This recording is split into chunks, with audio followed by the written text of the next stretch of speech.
Бул Ош Кара Суу жолу аркылуу күнүнө 1000ден 5000ге чейин унаа өтөт. Жолдор казылып, ордуна көлчүктөр пайда болгон. Бир чуңкурдан качкан айдоочу экинчи чуңкурга сөзсүз түшөт. Кээде чуңкурларга түшүп калбоо үчүн жолдун каршы тилкесине чыгууга туура келет. Айдоочулар бул жолдо жүрүү ыңгайсыз болуп жатканын айтып, нааразы болушууда. Болгону кичинекей эле жер, ушу 100 метр оңдоп койсо болот да ушуну. Мына машина алат, мына көрүп атасыңар өзүңөр. Нелери талкаланат? Машина ходовой тез-тезде кылып атат, тез-тез талкаланып атат. Айрыкча ушул жер жаман болуп атат. Эми буну алдын албаса, түнү катуу келген балдар бир кырсык болбосун. Кырсыктын алдын алыш керек да, ушуларды караш керек. Такыр иштебей атат бизде. Мынерде жолдор жаман, ири-сорлор сынып атат, чоң машиналардыкын. Бир мердин кыдырып иштегенин көрбөдүм. Жолдордун баары талкаланып кетти. Ушуну жеткирип коюңузда 5-6 жыл болду ушу мененчи.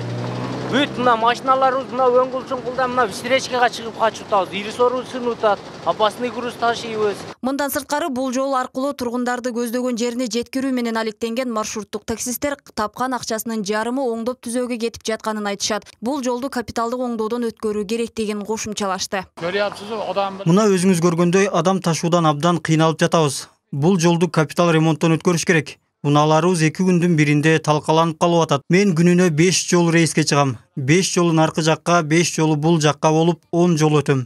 Ош Кара Суу жолунун 4-чакырымындагы 700 метрлик бул бөлүгү унаа тыгындарын жаратат. Мындан тышкары чуңкурларга көп түшкөн унаалардын керектүү жабдуулары иштен чыгып, айдоочуларга материалдык да зыян келүүдө. Ходовой кетет биринчи очередде, ошол өзүнүн ходовой запчастлары бар. Шаровой, амазатор деп ошолор кетет. Ошолорго понный максимум кылдырам десе, понный кылдырам десе 20 000, 15 000 атрафында кетип калат. Анан агар мындайраак иномаркалар болсо, ундан ham чоң кетет. Пулча акчасы. Агар Тико Матиз болсо 10 000, 15 000 кетип калат.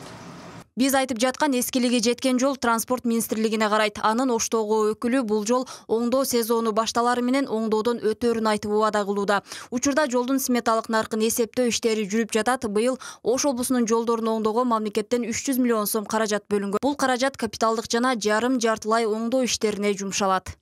Муну кеше 2 күн мурда эле суббота күнү биздин департаменттин директору келип кетти, көзү көрүп, карап, анан сунуш бердик, буга чейин да берилген, ошон үчүн келип карап көрдү дагы, каположение киргизем деп, бүгүн эртең менен чалды эле. Уже киргиздим, ишиңерди жасай бергиле деп. Эми буюрса, быйыл калса ушул жерде ундайбыз. Сезон башталсын, строительный сезон башталат, апрель айларынан башталат да. Ошондон башталса, бир 2 айда бүтүрүп коебуз. Биринчи полугодия жарым жылдыкка бүтүрөбүз деген ойдо турабыз. Кошумчалай кетсек, транспорт министрлигинен билдиришкендей, Оштогу бул жолдун сырткары Жапалак айылындагы 6 чакырым, Чегабат айылындагы 8 чакырым жолдагы бул жылкы планга киргизилген. Мимоза Жаныбек кызы, Хилолу Ашурова, Мирзат Нуманов, Ынтымак, Ош облусу.